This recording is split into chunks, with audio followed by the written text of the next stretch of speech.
Bonjour et bienvenue dans la chaîne Mon Testament. C'est l'histoire de mon mariage. Cet épisode numéro 10.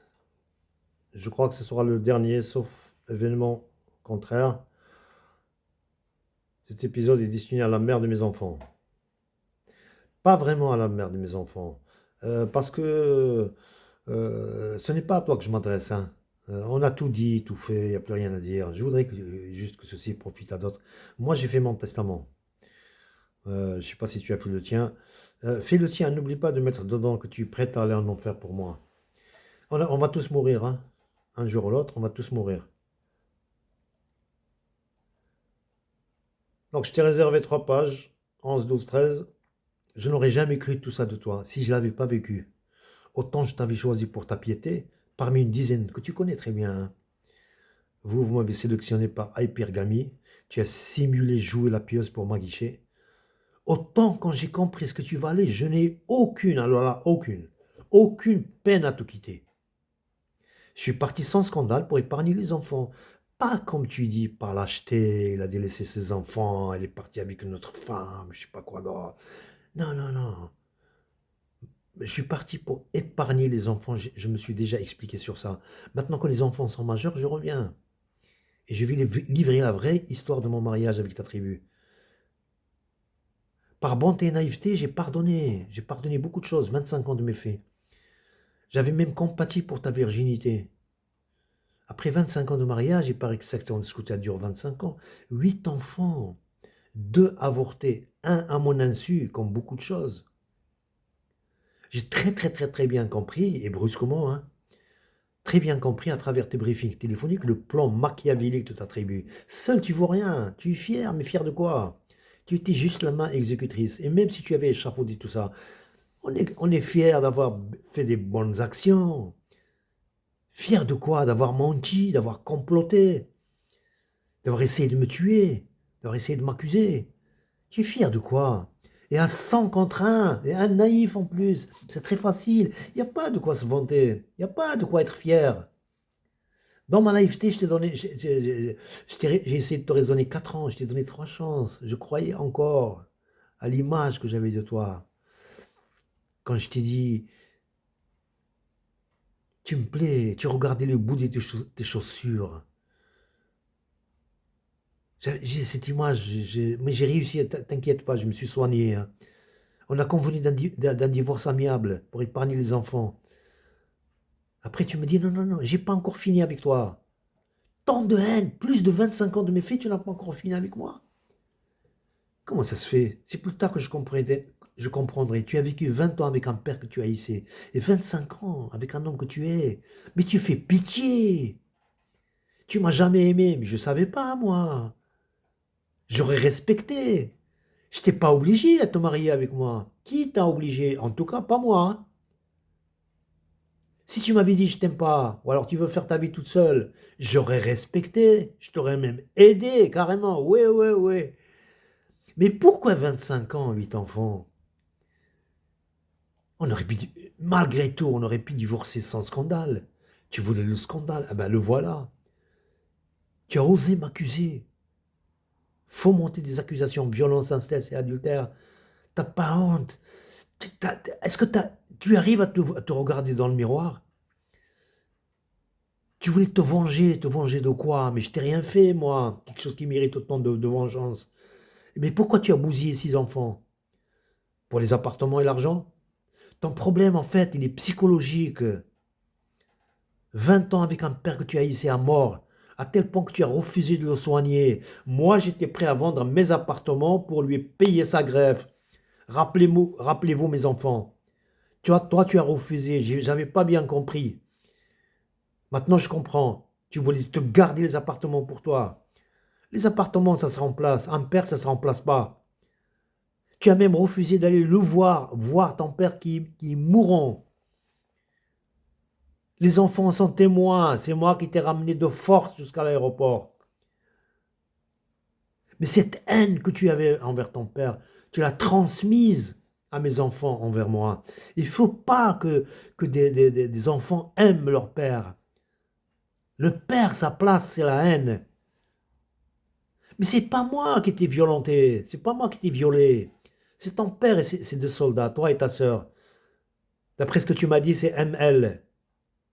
Il est devenu colonel, sache-le.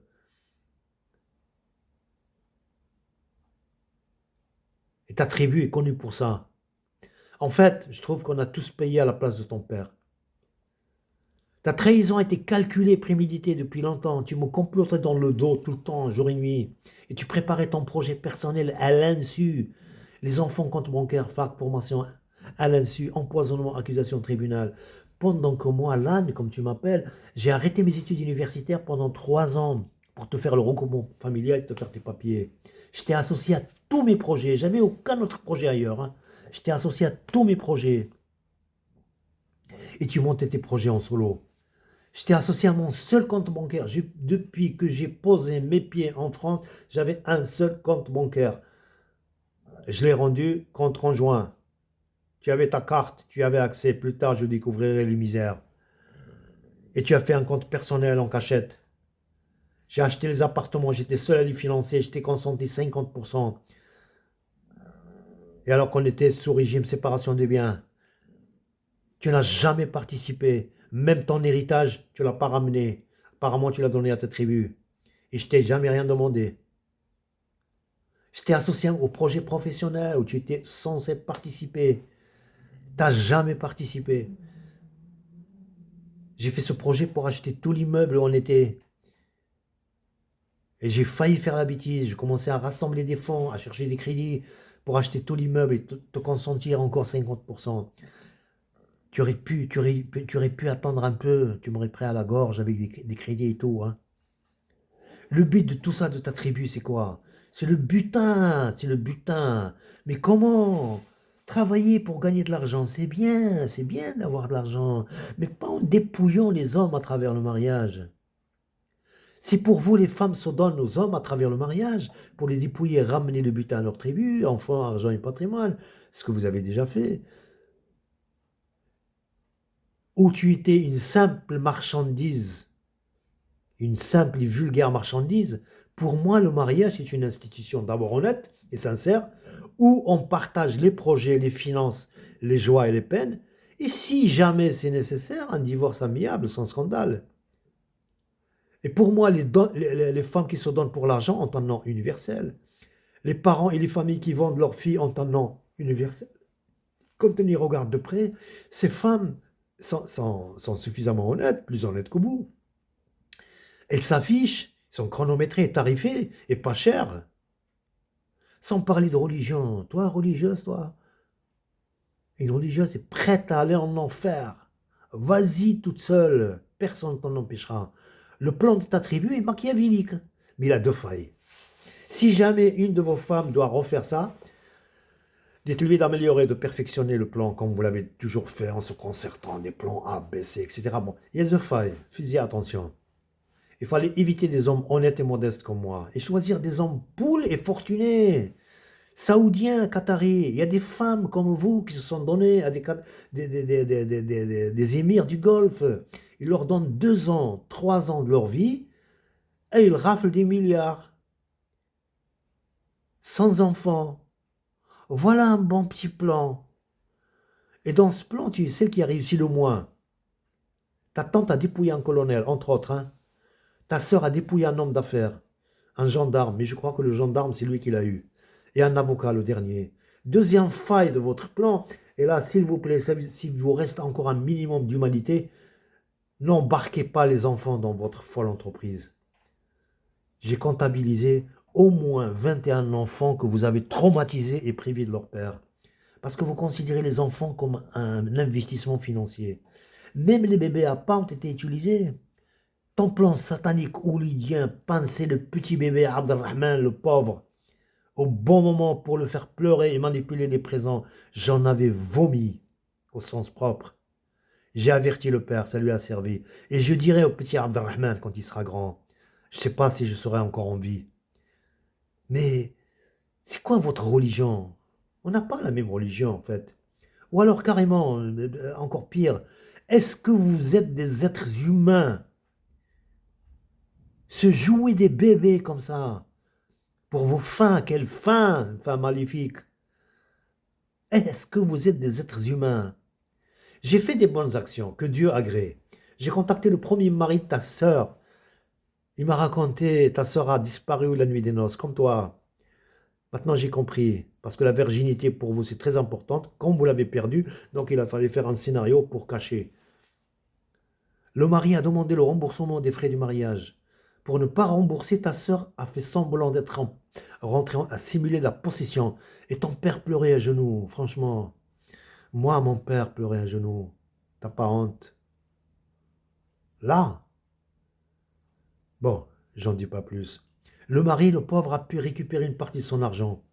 Ce père-là que vous avez refusé de soigner, moi je voulais vendre mes appartements pour lui payer sa grève. Tu as refusé pour garder les appartements pour toi. Il en est mort. T'as pas de conscience. Tu as même refusé d'aller le voir mourant. Mes enfants sont témoins. Je t'ai ramené de force jusqu'à l'aéroport. De force devant mes enfants. Tu haïssais ton père à ce point-là. Je compatis plus pour ML et AF.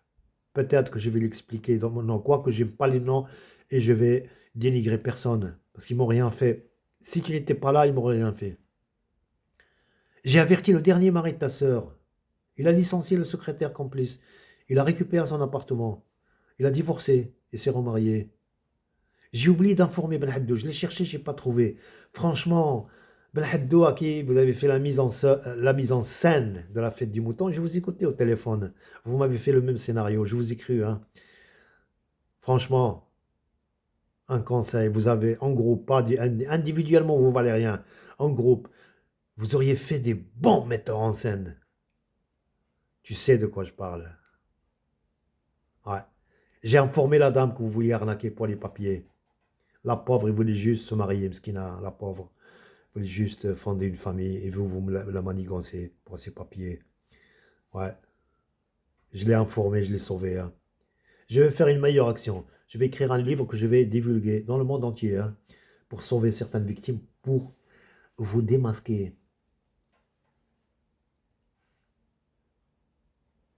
Et je vais le coéditer avec des victimes. Bref, j'en rentre pas dans ces détails. Ton bilan à toi, c'est quoi? Tu as perdu ton âme. Hein. Tu as bousillé les enfants. Tout ce que tu as gagné financièrement, c'est illicite. Tu as gagné, oui. Moi, j'ai perdu, oui. Mais tout ce que tu as gagné, c'est illicite. La justice divine est peut-être en marche. Ton père est mort de cancer. Ta mère est cancéreuse. Il est en route. Et toi, ça vient, Inch'Allah, le dos et les yeux. Mon bilan à moi. Dieu a voulu m'éprouver en croisant le chemin de ta tribu. C'est mon destin, je vais le suivre. J'ai vécu honnête toute ma vie. Je n'aurais jamais connu la prison sans toi. J'ai perdu ma naïveté, beaucoup d'argent, mais j'ai pas perdu mon âme. Hein. Vous avez violé l'innocence de mes enfants. Vous m'en avez privé. Je vais retrouver les plus honnêtes d'entre eux, si Dieu le veut. Vous avez tout fait pour m'humilier. Vous n'avez jamais réussi. Pourtant, 25 ans. Et toute une tribu, hein. C'est un bon score, non? Ah, je trouve, ouais. Vous avez cherché à me tuer. Je suis toujours en vie. Sans AVC, oui, il me reste des séquelles, oui. Ou à m'empoisonner au moins. Je suis en relative bonne santé. Mais il me reste des séquelles. Mais tout ça, Dieu m'en récompensera. J'ai payé ma naïveté par 3 opérations chirurgicales. Au réveil de l'anesthésie, tu n'étais pas là. Franchement, tu n'as pas su cacher ton jeu. Je ne sais pas ce qui t'a pris, mais... ou alors ça y est, tu as vomi tout ce que tu avais. Hein. Sache que je me suis rhabillé en vacillant à genoux parce que j'ai refusé que les infirmières me rhabillent. Ouais, tu en répondras aussi. Tu as fomenté des accusations. Je vais récupérer mes enfants et mon patrimoine. Dieu Tout-Puissant et munition. Que le bien triomphe du mal. Wa inda Allahi tajtami'u al-khusum.